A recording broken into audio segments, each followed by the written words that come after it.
Welcome in this last video of our series on data ethics in the context of municipalities. This video is about how to implement ethics in your own project. And most of the time, when I come up with some ethical guidelines, then people ask me, can you just give us a flowchart? I hope I convinced you that ethical reflection is not always about finding the only true answer. Ethics doesn't have black or white answers. So I can't provide any answers, because answers are contextualized and are influenced by the way you think about ethics. So what is the alternative? Well, in this video I come up with an ethical roadmap, divided in 6 steps. And those 6 steps, I will guide you through those 6 steps. The 6 steps are actually related to different phases in the project. And we're starting with the first step, that is before you start a project. And this is about the ethical questions you have to ask before you start. It's about, for example, the values in your organization. What are my core values? What are the core values of the organization I work with? Or what are the core values of the context where I want to provide a project? So how to detect these values? You might have some paper where some core values are detected, but this is about what values are on the work floor or in the behavior of people working in your organization. It's about the corporate culture. So how to detect values? Well, actually, you can do the exercise with selecting 4 cases. The first 2 cases are cases that are very typical for your organization. Those are cases that you would provide if someone asks, actually, what are you doing in your organization? Can you give me an example? And can you give me an example on how you approach things? Then you would come up with those examples. The thing here is to go from these cases to the values that are involved in these cases. And you can do that by asking the question why again and again until you end up with some core values. I would invite you to not only go into 2 cases that are typical for your organization, but to go into 2 cases as well that are very atypical for your organization. Why? Because it's atypical in the sense that you wish that never had happened in your organization, and you definitely hope that will never happen again. Well, then there's some resistance within you. That's because there's some values threatened. And the values that are threatened are most of the time also values you think of very highly.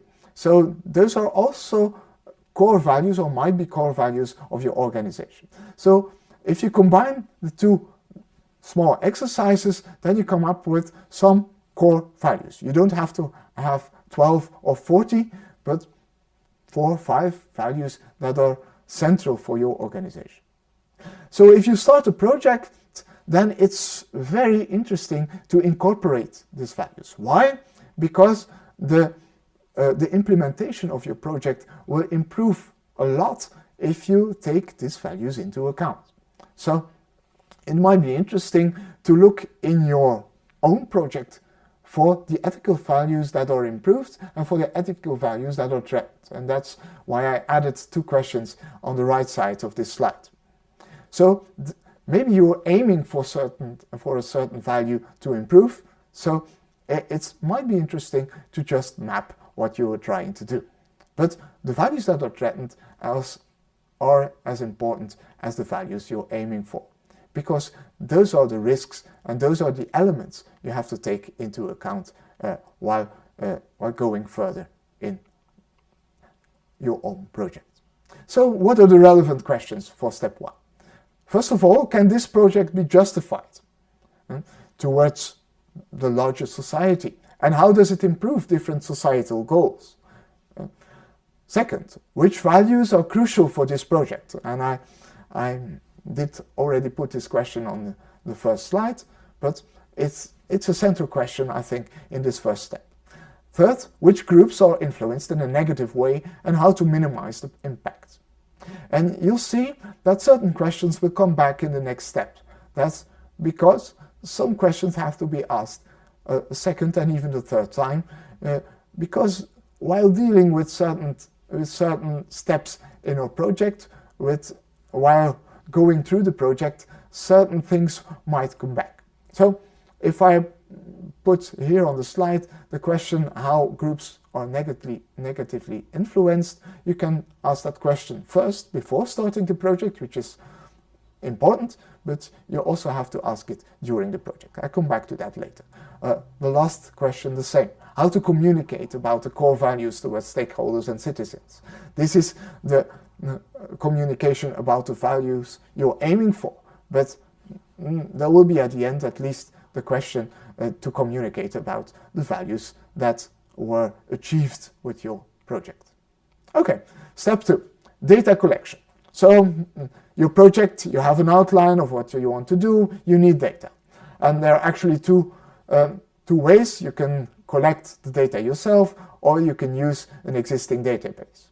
But in ethics, the real difference is between the collection of personal data and the collection of not personal data. So personal data, there are a lot more risks involved with collecting personal data. And we already know that the GDPR applies there, but I want to go a little further than just applying the GDPR. GDPR is legal. So ethics is a little different with legal. We really ask the question, for example here, about privacy. And privacy is more than just giving consent. You might give consent in a legal way and just sign up a document. But the ethical question behind is, do you really understand what you're signing up for? Do people understand actually where they're giving informed consent to? So there might be some sensibilization campaign needed for certain projects. And second question in personal data is also the principle of non-discrimination. Well, it's not really a question, but it's something you have to look at. Because all data are biased. We know all data are biased. That's because we collect some data and we ask some people for data and we don't ask other people, for example. So there's some bias. But not all bias is ethical bias. When is it ethical bias? When it leads to discrimination of a certain group. Then we talk about ethical bias. So while collecting the data or while looking into existing data sets, I would invite you to look at the bias involved there. And there's some tools on the internet. I didn't put them in the slide, but there's some tools available. There are actually a lot of tools available to detect some kind of bias. But while looking into bias, it might be interesting to look at it not only as a data scientist, but to involve a larger group that has more feeling of other biases. So you get a more complete picture there. Let's go to non-personal data. From an ethical point of view, this is a little different, but be aware that there might be the possibility, even if you collect data or you use non-personal data sets, that the combination of different data sets might lead to personal data. And then you're back in the first column of my slide. So first question to ask there is there a possibility for people to be identified if you combine different data sets? But second one is, what's the context of data? Because you can make up conclusions, and I say make up, that's because the data don't add up to the conclusion if you don't take the context with you. So there might be some distortion in your data that leads you to the wrong conclusions. And so that's another question than the question in personal data. Can you take this conclusion out of the data you collected? Okay, so what questions for step 2? First of all, what data are strictly necessary to achieve the goals we are aiming for, and that's related to the personal data question. Second, how is privacy respected in the collection of data and collected data? And I've highlighted the explicit consent as an ethical issue here. And how do we make this consent understandable and free of pressure? Fourth, what kind of bias risk is there in the data collection and how can we minimize that risk? Okay, let's go to the third step. The third step is about data storage and data security. I won't go into the technical aspects. Of course they're awesome, and I did put some of them in the left column of my slide. But let us look to what I did put on the right side. And that's about the human side of explicitly data security. There's a lot of debate now about AI implementation, for example, about data security, and we come to the conclusion that it's always the human factor that is crucial to make things land. We can write up some very beautiful and very nice procedures, but we need people to follow the procedures at the right time and the right moment. And for example, in cybersecurity, we see that there's need for some kind of awareness, a sense of urgency. If you don't look at data security as important, then you won't be involved and you won't take any ownership to follow the procedures. Second, and this might sound strange, we need the right stress level. And what does that mean? The right stress level? Well, it does mean that you can't start with low stress, because if the stress is too low, then nobody cares, then nothing is happening. If you're too high in stress, then you're not able to follow a strict procedure. So you need something in the middle there. And there it's important to take people with you in some kind of training, because the training highlights the importance of data security and gives some sense of urgency to people. So in step 3, there are also some questions to be asked. First, how is confidentiality of the data guarded? So that's also about security. Can people break in your data? Can they hack your data and so on? But also, what are the risks of a data leak? That's also part of the GDPR, and how are those risks managed? Third, who has access to what data, and are the levels of access justified for the might be limited goal we want to attain? And fourth, how do we ensure that personal data is not stored longer than necessary? Okay, let's go to step 4. As you can see, I just walked through the steps. Further information you can find on our website, where I go into depth to the different steps. But let me go into another element in step 4 here. That's about analysis and use of data. Analysis is a very large field. You can do a lot of things with data. One of them is using AI to make an analysis and to go further with your data to make other conclusions and so on. But remember, we already talked about the attention for bias. While doing some analysis, it's very important to keep your attention on bias, because bias is not only in your data itself, but also in the way you use the data. So, for example, is there some enlargement of the data, of the database, of the conclusion, something that is enlarging your bias as well? Might be a very interesting question to ask. And second, the way data is used can have negative consequences for certain groups in society. So look carefully at what the consequence is if from your analysis.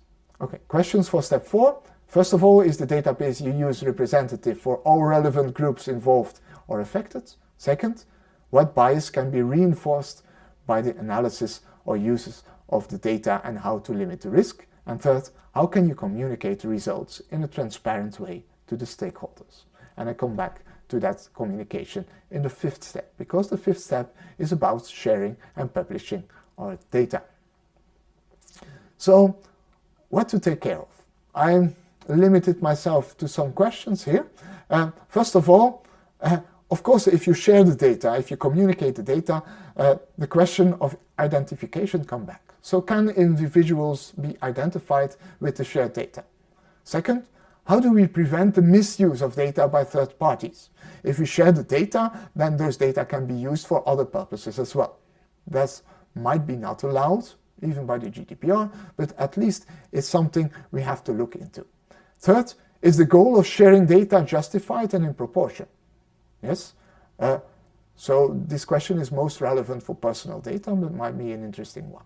And then fourth, how will citizens be informed of the sharing of their own data? And this might something we look over most of the times, but I explicitly name it here because I think it's important.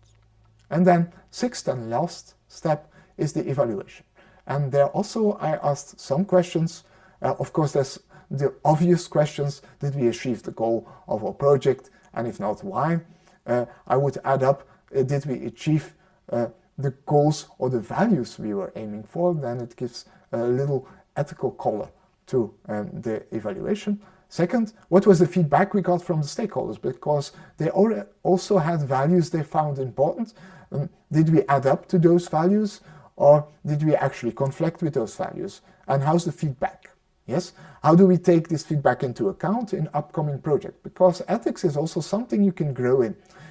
You can develop some kind of ethical feeling. The more you ask the questions, the ethical questions, the more you get a feeling of what kind of answers you're searching for and what to look at. Third, how do we take up accountability for the choices we made in this project towards society? And that has to do with communication, but it might also have to do with something that went wrong or something that went right. You can take up accountability for both. And fourth, what did we learn to improve ethical data governance? Let me at least share two things I learned. And I already mentioned in the previous videos. The first was that if you want really ethical data governance, then first of all, we need some responsibility taken up by the organization. And second, we need some responsibility in the project. So I would invite you to take up responsibility to go into the ethical questions while going for your next project. Thank you and good luck with ethics.